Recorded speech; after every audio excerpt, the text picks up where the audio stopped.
Firemen bravely sacrificed themselves in a desperate attempt to put it out. Clinton made the announcement in an interview with a shadowy cloven hoof figure, telling him, quote, "I was sitting in my living room drinking a glass of Chardonnay and thinking and drinking and thinking and drinking and drinking and thinking and drinking. I'm sorry, I forgot what I was talking about," unquote. Expert political observers point out that Hillary's lifetime of public service includes a health care plan that crashed and burned, a major scandal in which she attempted to destroy the lives of women who threatened to expose her husband's abusive sexual practices, and a brilliant plan to unseat the leader of Libya, which led to chaos in the Middle East and degraded the United States' reputation in the region beyond repair. As one expert put it, quote, "If she can just bring that level of experience to the American presidency, we will be screwed in ways mere language couldn't possibly describe," unquote. In a rambling interview with the lamppost outside Archie's Bar and Grill in Chappaqua, New York, Mrs. Clinton explained her motives for considering yet another presidential run, saying, quote, "The first time I ran for president, I was defeated by an inexperienced second-rate senator, and that was pretty humiliating. The second time I ran, I was defeated by a loudmouth businessman, and that was extremely humiliating. This time, I'm hoping I can fall face first into a spotlight during a debate, set my skirt on fire, and run naked in circles around the stage while on national TV, because that would be unimaginably humiliating, and I've just really gotten into that sort of experience," unquote. Mrs. Clinton said she planned to discuss the decision further with the gigantic pink elephant who lives on her ceiling. She says he's been guiding her career for years. Trigger warning, I'm Andrew Klavan, and this is The Andrew Klavan Show. I feel hunky-dunky, life is tickety-boo. Birds are winging, also singing hunky-dunky-doo. Ship-shape, tipsy-topsy, the world is zippity-zing. It's a wonderful day, hurrah, hooray! It makes me want to sing. Oh, hurrah, hooray! Oh, hooray, hurrah! You know, Hillary Clinton is really saying, the Wall Street Journal says she is going to run. I just hope she doesn't, because I can't stand to listen to Shapiro for the next 2 years tell me she's going to win. whatever the worst possible thing can happen, that's what he thinks is going to happen. Tomorrow, the mailbag. More importantly, you are just one day away from all your problems being solved. You know how to do this by now. Go to dailywire.com, hit the podcast button, hit the Andrew Klavan podcast, hit that picture of the mailbag. You can ask me anything you want about politics, about religion, about your personal life, and I will solve your problems. My answers are guaranteed 100% correct and will change your life, sometimes for the better. But the one catch is you got to subscribe. And at this point, we're giving you so much stuff. We're sending you, I'll take my shoes off and send you my shoes. We give you Another Kingdom. We give you the Shapiro show and the Knowles show and my show and Walsh's show. You can be in all the mailbags, ask all the questions. I mean, you only have to come to my mailbag because I will answer all your questions and solve all your problems. You get just about anything you want. It's only $10 a month. $100 you get the whole year, which is actually less than $10 a month. If one of my listeners, I can't imagine you being able to do that math, but it's $100 you get the whole year. And of course, the now famous Leftist Tears tumbler, which you can use to shatter Crowder's mug. Just hammer it about 3 times and Crowder's mug just breaks into pieces, which you can then use to throw away. Also, a bunch of people wrote in. I mentioned before that, Another Kingdom is now, we're now up to episode 7. Is it 7 for subscribers? And that'll be out on Friday. And if you'd like to get the first season in novel form, and the novel is a little bit different than the actual podcast, you can pre-order it at anotherkingdom.editorsexclusives.com, and you'll get all bunches of free gifts that come along with it, including a prequel that I wrote that comes with it, and an author's guide that I also wrote that comes with it. That's anotherkingdom.editorsexclusives.com to get all the free stuff up ahead. If you pre-order, you got to pre-order the books out in March. And while you're doing that, you might want to send a letter. And if you do that, you got to use stamps.com. Why? Because the post office gives you so many great services, but you want to stuff those services into your computer where everything else is too. I mean, you just don't have time, especially if you live in LA, you definitely don't have time to get to the post office because it's like a block away. So that's 3 hours of driving through traffic. Wherever you live, you want your good stuff in your computer, and with stamps.com, you can access all the amazing services of the post office right from your desk 24/7 whenever it's convenient for you. You can buy and print official U.S. postage for any letter, any package, using your own computer and printer, and the mail carrier picks it up. You click, you print, you mail, you are done. It could not be easier. And right now, you can use Klavan for a special offer. This includes up to $55 free postage, a digital scale, and a 4-week trial. So don't wait. Go to stamps.com before you do anything else. Click on the radio microphone at the top of the homepage and type in Klavan. That's stamps.com. Enter Klavan. You will be able to send a letter directly from your desk including the question, how do you spell Klavan? How do you spell Klavan? Do we know? Do we have? There it is. You should check our sponsors. You'll love what you'll be saving. But you must remember there are no E's in Klavan. There's jobs and flowers, crates and wine, and all the folks are raving. But you have to spell it right. There are no E's in Klavan. There's stamps and sheets and mattresses. There's magazines and shaving. But if you want the discount, there are no E's in Klavan. Well, you can even have them bring the meals that you are craving. There is an E in Andrew, but there are no E's in Klavan. Are no E's in Klavan. K-L-A-V-A-N, there are no E's in Klavan. The entire staff is dancing. It's a wonderful celebration of life. Knock it off. That's all right. I love that song. I think that it sticks in my head all day long. And it's true, too. There are no E's in Klavan. So, the numbers now coming in from the election results, and they're doing the recounts in Florida and Arizona. I can't believe they voted for that woman, Sinema, but do not think, I'm hearing a lot of things that the election was stolen in Arizona. It wasn't. I hear from John Gabriel, who is an Arizonan, that McSally's campaign, obviously she was a much more appealing candidate to us, but she ran a kind of prevent-defense campaign. It was not an aggressive campaign. Sinema sold herself hard as a moderate, so she's ahead. But the thing I wanted to get to, when the election first happened, I talked about what a victory it was for Donald Trump culturally, the thing that I really care about, because I think the culture affects what you're going to be seeing 20 years down the line.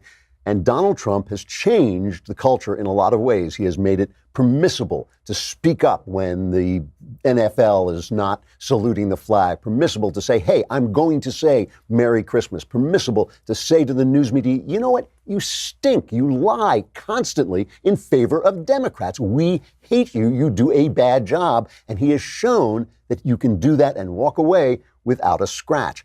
On the other hand, I think it's important to point out that he did not walk away without a scratch for the thing that I complain about all the time, which is his bad manners. He was so successful as president, the economy, the war against ISIS, which he won essentially, his, regulation, dialing back regulations, his judge picks. He's been so successful that the only reason people have turned against him really is because of his manner, because of the way he does things, and everything he does could be done with a little bit more grace, but that's not the way he is. Okay, that's fine.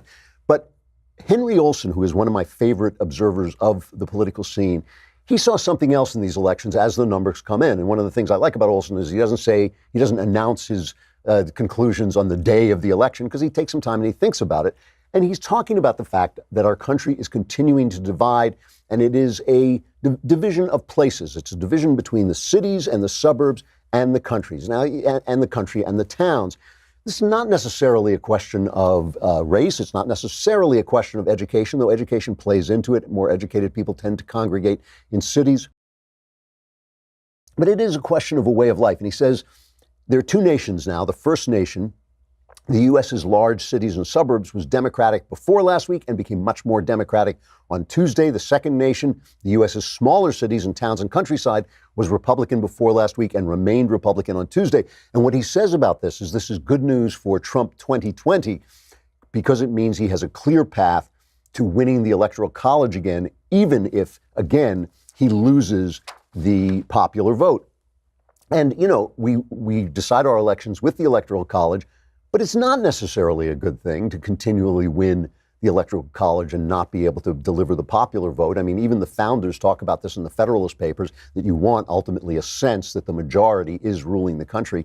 And so it would be good if we could get a little unity coming together, and I feel this, I feel this kind of moving. It wasn't just that Crenshaw thing on Saturday Night Live, the Dan Crenshaw reconciliation video. It's a whole feeling that the outrage that I noticed, I was talking about yesterday, when you go on and everybody's outraged about every little thing, is that addiction, that Glenn Beck talks about, that addiction to outrage, that in the wake of this election, that nobody won. There was a little bit for everybody. There were losses for for both the Democrats and for the Republicans. And not only that, there was a sense that this battle, this pitched battle that we're in with each other, is not going to be resolved. It's not like the left is going to disappear, and it's not like the right is going to disappear. It is going to be this continual struggle. And if we keep the radicals out of it, I mean, obviously the alt-right, who I reject completely, and if you keep the radicals, when I talk about the radicals on the left, I'm talking about the people in power and the news media. I think that is really the problem. But when you keep them out of it, liberals and conservatives are in this kind of dance that we can use to move forward. We talk about the need to preserve our institutions and traditions. They talk about the fact who those institutions and traditions are not serving and how we can serve them. The problem is the difference between what the cities want and what the country want. And I will talk about that in a minute. But first, I have to talk about Quip. And you know Quip, they have made this beautiful electric toothbrush that is so well designed, so sleek, so easy to carry around that you can take it with you anywhere. That is the big deal, because your teeth look and are better with an electric toothbrush. And Quip was designed to make brushing your teeth more simple, more affordable, and even more enjoyable. It's got a built-in 2-minute timer that pulses every 30 seconds, and that reminds you to switch sides, which helps guide a full and even clean. And it's one of the first electric toothbrushes accepted by the American Dental Association. But the big thing for me is that it's just so portable, and I'm just always somewhere. You know, I'm never where I'm supposed to be, and I just can't take out that big bazooka of an electric toothbrush and charge it and get it done. This operates by battery. You don't have to charge it.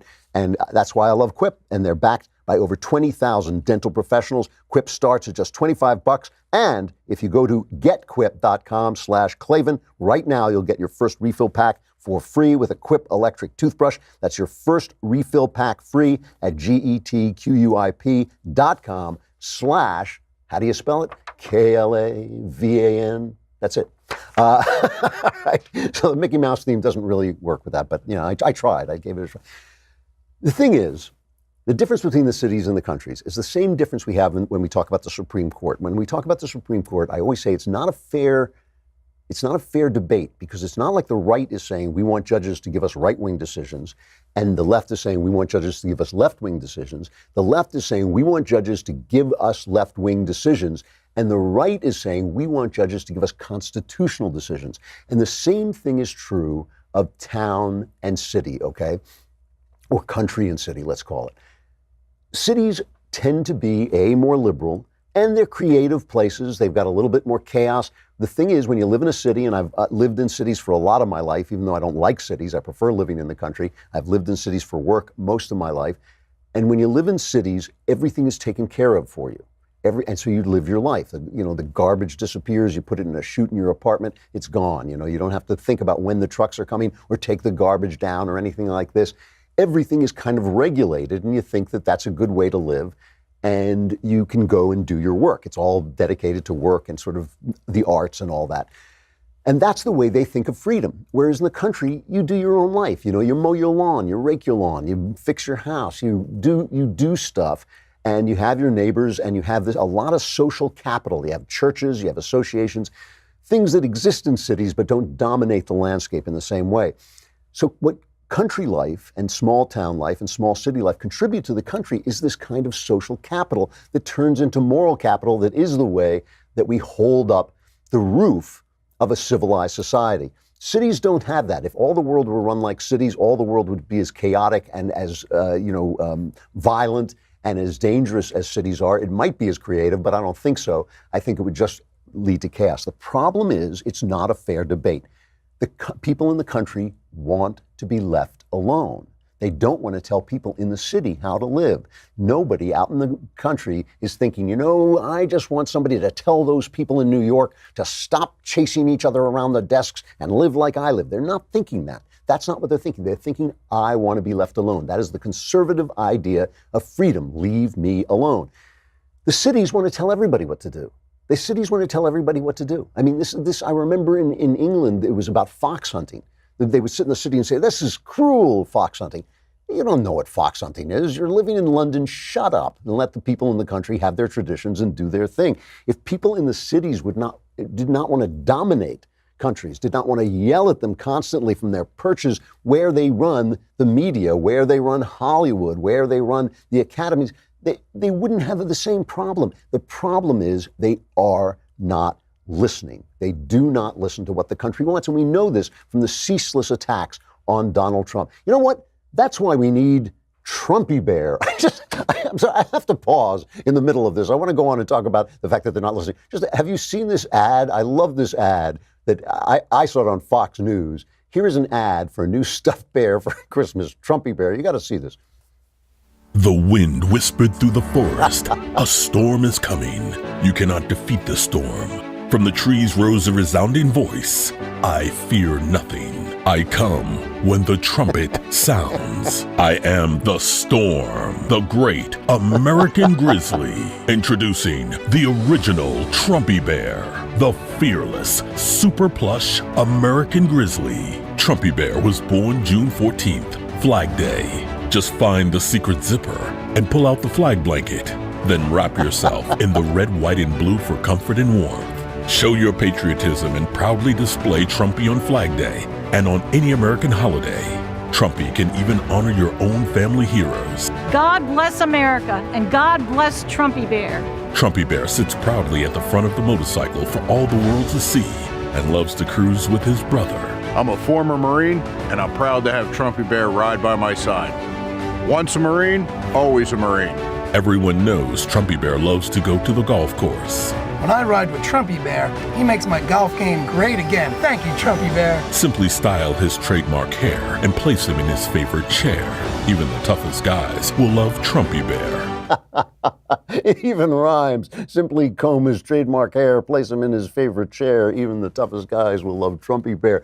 I just love that. And what I love about it, too, first of all, what does that bear cost? $10 to make, and they're selling it for $50. They're going to make a fortune. That's the first thing. But the other thing is, what I love is the commercial itself is clearly mocking itself and being serious at the same time. So you can read it any way you want. You can read it with irony. You can read it as serious. And they know they're going to sell to both people. If no one gets me a Trumpy Bear for Christmas, I am going to be severely disappointed. I want a Trumpy Bear, and you know, just send it to me here, because even, I can comb its trademark hair, put it in its favorite chair. I love my Trumpy Bear.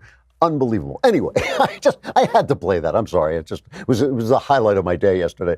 But this thing about leaders not listening was what you were seeing in France over the weekend. Everybody made a big fuss about this. Emmanuel Macron. It started off with Emmanuel Macron saying Europe needs an army because, we can't surrender enough people as it is. The French, they just want to surrender. They want a big army they can surrender instead of just surrendering their little French army. So he wants a European army so they can all, one as one, the European Union as one can say, we surrender, we give up, please do not kill us. So he said he wanted an army so Europe could defend itself against Russia, China, and the United States. So it was obviously this zing. I thought that Macron and Trump were supposed to love each other, but I guess they're on the outs.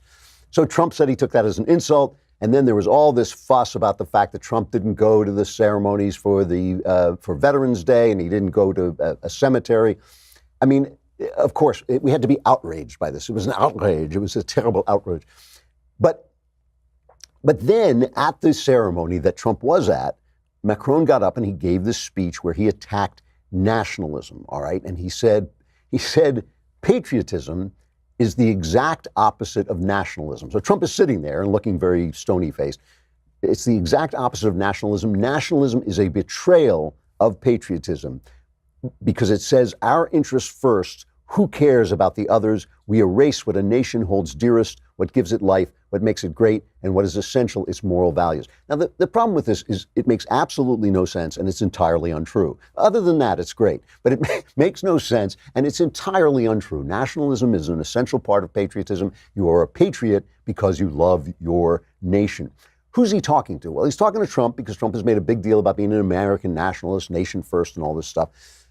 He's talking to Donald Trump, but he's also talking to all the countries in Eastern Europe and saying, you having all these nationalist movements, this is not right because we are France. We are here to tell us all how to behave.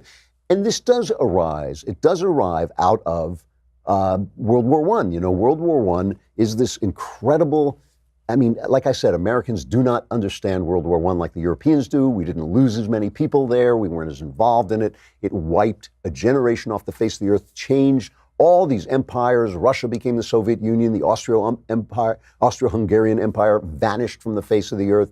The Ottoman Empire ultimately vanished.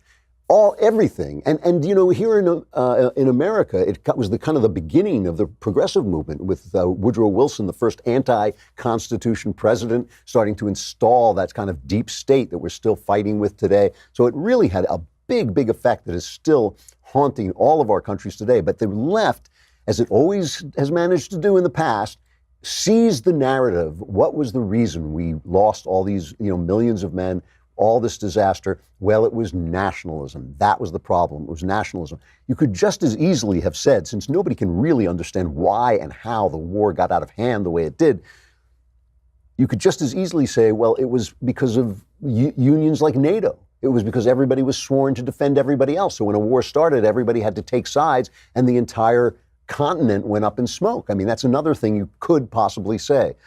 But for Western Europe, the idea was, we have got things figured out. Everything should be Western Europe. Our values are eternal, universal values, and therefore we don't need nations. We just need to share our values. That's kind of the basis of the European Union. In the same way, it's the basis of the United States. But the United States doesn't expect everybody else to fall in line with our values. That is the whole thing about the U.S. We are an experiment, a big experiment on whether you can spread values without taking over other countries. In the old days, everybody hates imperialism. Everybody says empire was a bad thing. Not so bad, it was a way of spreading good values. So we are an experiment in spreading values. And the thing is, Macron is not listening. He's not listening to the Eastern Europeans who for 70 years were dominated by the Soviet Union, their nationalism stripped away and forced into this kind of multinational structure where they said, oh no, you're not Poland, you're just one of the Union of Soviet Socialist Republics. Oh, and by the way, you're not a republic either, you're just a slave state. They're fighting back from that. They want their nation, they want their identity, and France is secure in its identity. And as Trump actually tweeted out, he said there is no country more nationalist than France, very proud people, and rightfully so. And of course, the French have laws about how many American movies they can show because they don't want American culture taking over their culture. So for Macron to get up and denounce nationalism is really a nationalistic move, okay? It's just slapping Trump around for no reason, slapping all these movements around. The leaders are not listening. The people in the city are not listening to the people in the country. The people in the capitals are not listening to the people in the other cities. It is a real problem. It is a real problem, and we've got to start. We really have got to start to listen. One of the problems with Trump, and one of the things I keep complaining about, is a lot of times he says true stuff in such a way that nobody will listen to him. Like when he was talking about the California fires we're having here, he said a lot of this is to do with forest management, and the firemen were out there with the hoses, and the people were running from their houses and driving through flames. And it was like,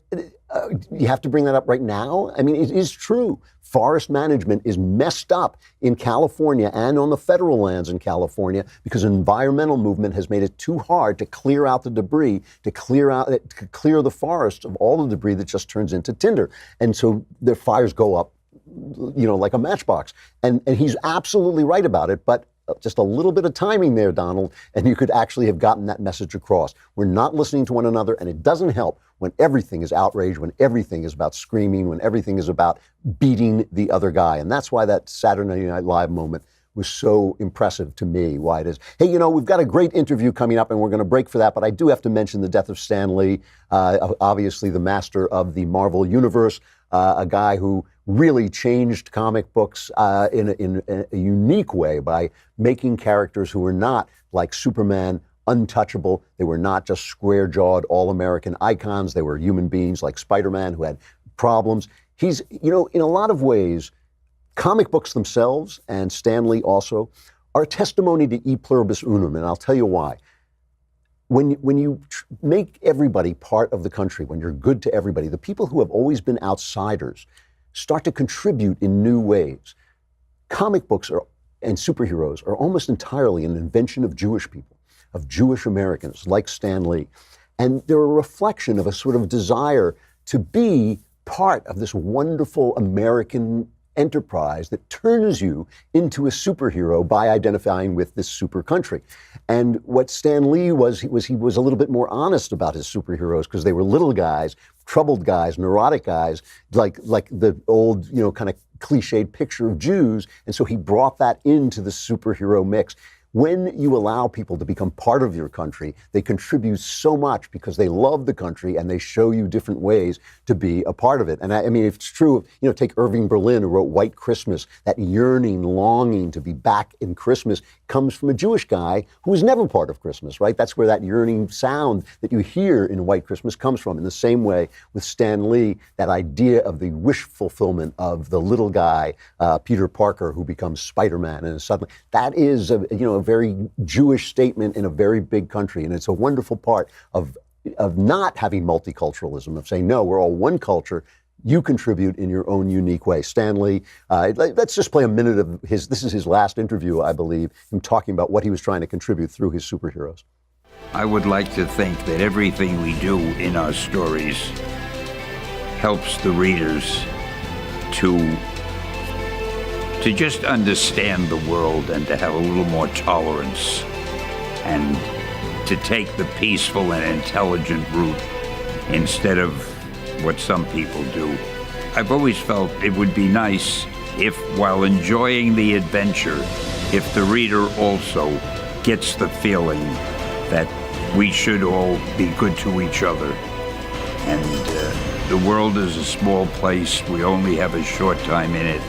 And we must make it as pleasant for ourselves and for other people as we possibly can. And doing the right thing is better than doing the wrong thing. Behind everything, there should be a good moral tone. I've always tried to put that in. They try to do that now with Marvel, and I hope they keep doing that forever. Stan Lee, who's 95 years old, is funny. On Saturday night, I went out for a birthday dinner with friends, and we went to one of my favorite very fancy restaurants in Beverly Hills. And I said at the dinner table, I said, every time I've been in here, I've seen Stan Lee was in here too. I don't see him tonight. He's dining at a better restaurant still, I'm sure. All right, we got to say goodbye to Facebook and YouTube, but come over to dailywire.com. Tomorrow is Mailbag Day. If you subscribe, you can ask me anything you want. My answers are guaranteed 100% correct. I mean, that's a pretty good deal for a lousy $10 a month. Guaranteed 100% correct, will change your life now and then for the better, the rest of the time. Yeah. All right, come on over to dailywire.com.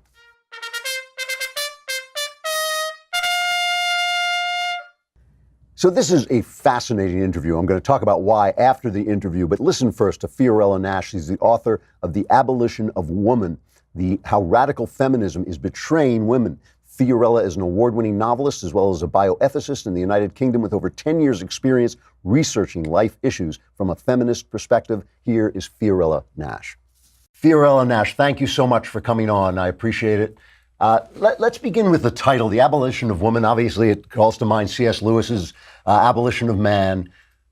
Mm-hmm. He was talking about some essential ideas going out of the world. What do you mean by the abolition of women? Well, as you say, it's a nod to C.S. Lewis. I'm looking at really the way in which our understanding of womanhood is being affected by the ideological position of radical feminism. The title is as controversial as the book in many ways. I put forward the argument that women who oppose a particular understanding of womanhood and a particular understanding of sexuality are being squeezed out of the movement. In a sense, a new patriarchy is being established in which women are told what they must believe about themselves. That certainly seems true to me, watching it happen. Can you be a little more specific of what sort of woman is being squeezed out? Well, I talk specifically about women who oppose abortion, of which there are millions around the world. Sure. And in fact, if you look at the surveys and the studies, more women than men oppose abortion. And yet it's always a given that women will support abortion. So if you happen to disagree with abortion, you are very quickly removed from any discussion. I have been escorted from the premises before by two men, in fact. Really? Can I ask where that happened? That was when I was in Cambridge. I was a student, and I was in the most left-wing college doing a stall. It was King's College, and two men had me removed from the freshers' fair because I might offend other women. Wow. And wow. that has always stuck with me. You know, they were a lot bigger than me and were claiming that they felt in some way threatened by my presence. And, you know, I've been shouted down at meetings and seen other women being threatened at meetings. And, you know, it's not the way it should be. If we really believe in empowerment, if we want to give women a voice, then that means giving all women a voice, not just those who say the right things and follow the narrative. You know, it often seems to me that all of these identity movements, and the thing about women and men is women and men are different, whereas black people and white people are pretty much basically the same. So women and men actually do have different positions to stake out. But it always seems that these identity movements attach themselves to a form of leftism so that they're not anymore about the actual identity of the person they're defending. Why? Can you explain why a feminist would take the attitude that you must be in favor of abortion to be a feminist? I think abortion has become almost a sacred cow in the movement. It's become almost a matter of dogma. I think any movement, you mentioned, you know, identity politics and all of that, there tends to be a tendency to demand conformity. Even if it starts off as a dissident movement, you very quickly get a sense that everyone should be thinking the same way. And I think with abortion, we forget that, you know, in the early days of feminism, abortion was not regarded as a positive thing. Right. It was regarded as yet another way in which society was failing women, as a form of exploitation of women. It was only really in the 60s that started to change. And there can be a kind of cult-like element, I think, to any ideology, and therefore anyone who doesn't toe the line becomes almost a heretic. Right. Who has to either be pushed out or who has to be retrained or bullied into thinking in a particular way. I've heard it described as a colonization of the mind or colonization of the intellect. That's certainly the way I would see it. Why don't it seems to me that feminists are always complaining about treatment in countries like England and America, where women, after all, have been treated historically better than anywhere else, even in times when they weren't being treated as well, as equally as they are now. It was certainly better than, and yet they fall silent when talking about Saudi Arabia, China, where women really can be terribly oppressed. Why aren't we hearing more from the feminist movement about those places? It's one of my major points of contention with radical feminisms. I think that we are very, very narrow in the way we tend to see the situation involving women. And that has always been a criticism of feminism. There was a joke when, in the early days of the suffrage movement, it wasn't so much votes for women, it was votes for ladies. It was very, very middle class, Right. and perhaps the voices of women, even at the time, from different classes and different ethnic groups were not really properly heard.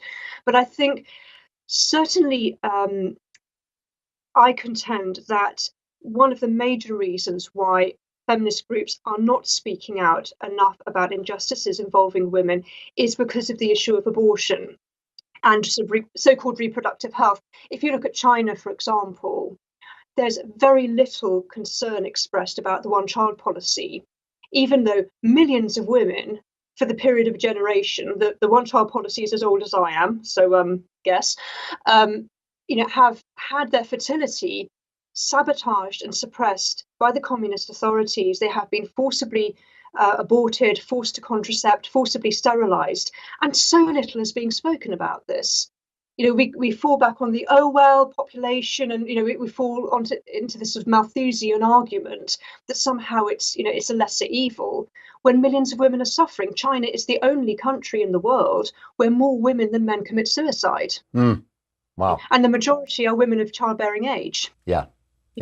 And it's brutality. It's obvious brutality. I don't understand why that should not be a feminist issue. I don't understand why they're silent on the way that women are treated in countries where where a woman is put to death for being raped, or where women have the most basic rights are denied, the right to show your face if you want to. I don't hear anything about this from feminists. It is quite varied, actually. There are groups that do speak about this, and Okay. you do get sometimes. For example, I don't know if you remember, some years ago, a film was made called "The Stoning of Soraya." Yes, my friend, about my friend made that you know, film. Yeah. yeah, oh, you're right. And that was promoted right around the Western world. I saw it, and a lot of people did. So I think there are some attempts made to try to draw attention to what's happening to women in Afghanistan, for example, Saudi Arabia. But it is pretty muted when we consider the things we spend our time worrying about, the gender pay gap or whatever. It does rather pale into insignificance when you've got women going through female genital mutilation or child brides, whatever. But I think, in fairness to many of the feminist groups, there is an attempt, at least, to try to draw some attention to issues like this. And there was a stunt some time ago. I don't know if you came across it, about I think it was in the States. An older man, he's in his 60s, with a 12-year-old girl dressed as a bride, and he's saying, "Oh, we're getting married." And people were saying, "Hang on a second, how old is she? No, she shouldn't be doing this. This is illegal." And what they were drawing attention to were child brides in other countries. And they were drawing attention to the fact that if it happened in your own country, you would say something about it. What about though, outside of abortion, things like the Rotherham scandal, which really is only one of number of scandals where young girls were being groomed for rape and unimaginable abuse from my point of view, and people kept silent because the perpetrators, I assume it was because the perpetrators were Islamic and they didn't want to be called Islamophobic. Is that fair? Well, one of the major problems actually was that we have over here, and you probably have a similar situation in the States, the idea of no worries sexual health clinics, where they don't ask questions. They pride themselves in servicing, as they see it, young people who are sexually active without wishing to appear to be judgmental. They won't ask them if a 13-year-old girl, for example, comes in to get an implant or a contraceptive injection, what's going on, who she's sleeping with, how old is the man. And so, of course, these abuses can just go completely undetected because nobody's asking questions. And in fact, when there were the inquiries about Rotherham and also in Oxfordshire, that was one of the points that was made, that these girls were quite often in contact with sexual health clinics, but nobody asked. One question might have been enough to expose what was going on. We leave our young people so vulnerable. Yeah. Now, I always tell people that I am not a feminist because I believe that women's rights are covered by what we call here, I'm not sure they use this phrase in England, but that we call classical liberalism, which is basically our, declaration, the declaration in the Declaration that all men are created equal, that should cover women, cover everybody the same. And we don't need feminism. What is it that makes you a feminist? I think it is that I do believe we need feminism because I do believe that women still face struggles, including in our own country, perhaps more so in other places, as we've discussed. But I still feel that there is a need to really fight for equality in certain fields, that women are more vulnerable in certain areas. For example, when it comes to sexual violence, intimate partner violence.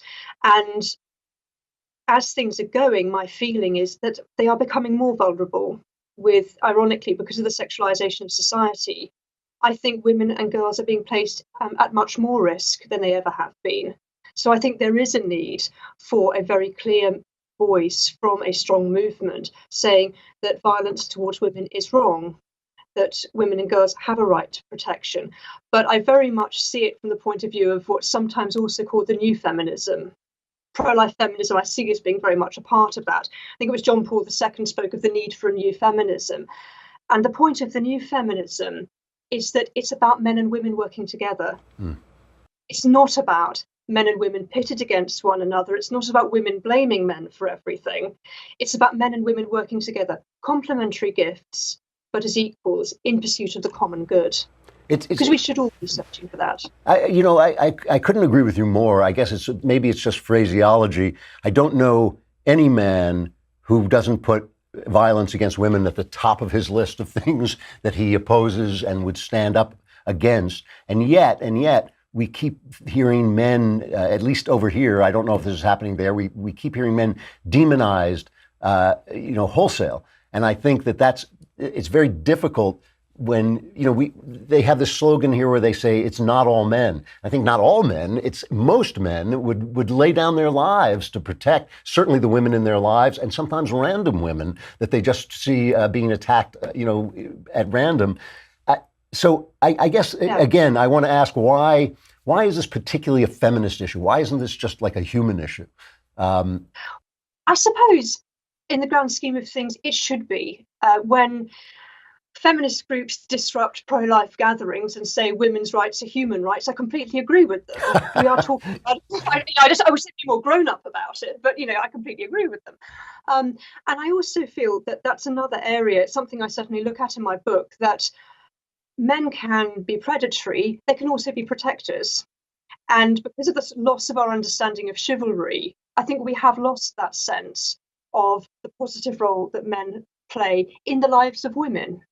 And quite often when I'm giving a talk on the subject of pro-life feminism, for example, some young man will put his hand up and say, where do I come into all of this? Or, I'd never do this to a woman, I'd never hurt a woman. And I make the point that actually, if a woman you knew, God forbid, was raped, it would really hurt you. If it was your wife, your girlfriend, your sister, your daughter, even a woman you worked with, a colleague, say, someone you cared about, it would really hurt you. You would want so badly to make it okay for her, to protect her. And that's a positive thing.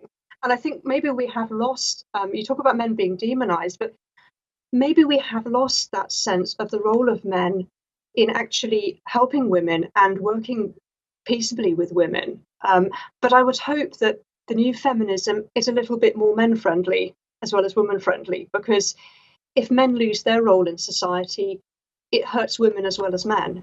It's funny when you're talking, you seem to be talking complete common sense to me. I never hear feminists say any of this, at least in America. I never hear people. It's why I say I'm an anti-feminist, because this is not what I hear. It seems to me you're talking about humane human life. I mean, this is the way, of course, we should all live.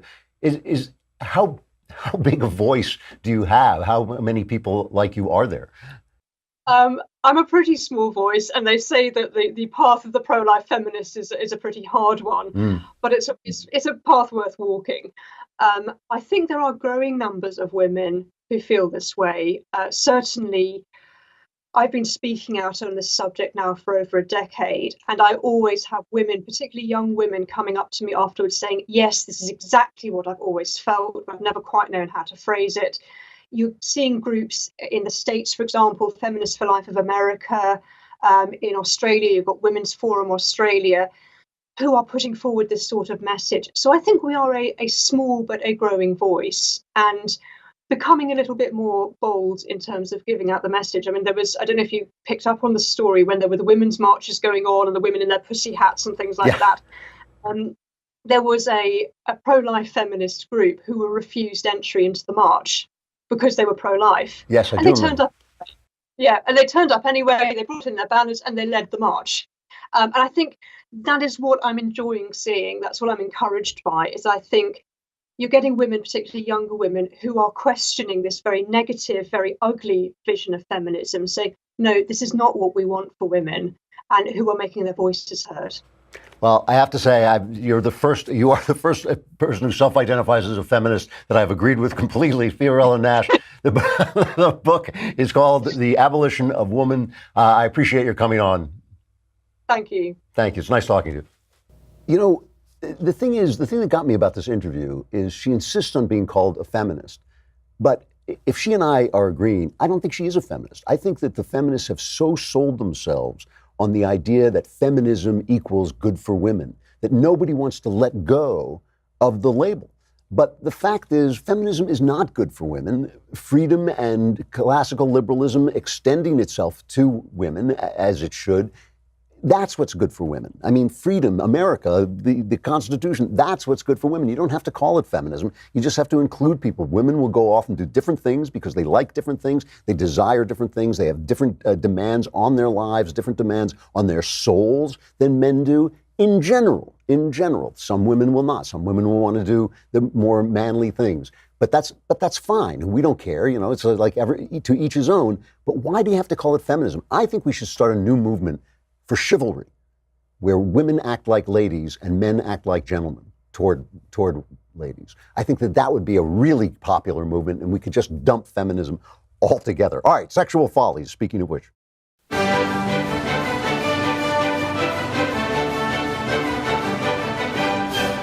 So I'm running out of time. I got to do the story faster than I'd like. But here is a guy in Japan who has married a hologram. Okay, hologram for those 3D projections. A guy named Kiko Kondo. Kondo has married Miku, an animated 16-year-old who is, I have no idea what she is. She's like, he married her with a doll, but she basically is a hologram who sits on a desk, and he calls her before he leaves work, and she turns on the lights for him, and she's waiting for him when he gets home. And he talks about how, you know, in the old days, he was a geek, and girls were mean to him, and drove him, the women were so unkind to him, they drove him to a breakdown, so he married this hologram instead. His family is not too thrilled. You know, like all these hilarious stories, it's really a sad story. I mean, it's a story of, you know, something that is happening in Japan, but happening around the world. I mean, it's kind of this idea that technology, that all marriage is really about is this kind of feeling of love and maybe the experience of sex, which you can give to yourself through porn, and that the idea of two human beings finding a way together is too difficult, you know. And I think that the whole thing, what other human being, you know, Jean-Paul Sartre wrote a play called No Exit about hell, and the whole thing in it, the whole play is, I think it's three people locked in a room together. Each one of them is in love with the wrong one. So nobody is satisfied, everybody is yearning. And the line in the play, the famous line from the play is, hell is other people. Hell is other people. And why is hell other people? It's because they don't conform to your desires. They don't respond to your desires. They don't agree with your opinions. They don't confirm your reality. And that's kind of what we're seeing in this country, where nobody wants to listen to anybody else. Nobody even wants to sleep with anybody else. I mean, obviously this is happening in Tokyo, but it's true here that people are giving up sex for pornography because they think hell is other people. But the fact is, it's other people. It's other people are the road to heaven. I mean, that's why God said, love God, love your neighbors, because other people, by breaking into your opinions, by thwarting your desires, by showing you a different reality and not allowing your imagination to hold sway, bring you to the place where your imagination and reality can kind of meet. You know, I've often talked about how women and men, each of them possess half the world. We see the world so differently. I mean, it's the only different kinds of people there really are. The only people with substantial differences, women and men. They see the world differently, but each one is seeing half the world. And when you marry somebody after about 10 years, you know, you start to think like, oh, wait, maybe she's not insane. You know, maybe actually she sees something that's there that I can't see. And you start to meld that vision and you start to see in 3 dimensions. That ain't going to happen with a hologram. It is not going to happen with a hologram. A lot of other things, you know, that are not going to happen with a hologram. But I think the most important one is having somebody to get in your way a little bit, to sort of say, no, you know, I see it a different way. I feel about it a different way. I'm actually thinking in a different way. That's something that only happens really between men and women when they've lived together for a long time and feel bound together by all the things that bind us. I think that, you know, when we walk away from that, we are walking away from the only path to reality we have, which is other people. That's what I have to say about that. I got to go. Tomorrow we'll be back with the mailbag. Be here then, all your problems solved. I'm Andrew Klavan. This is The Andrew Klavan Show.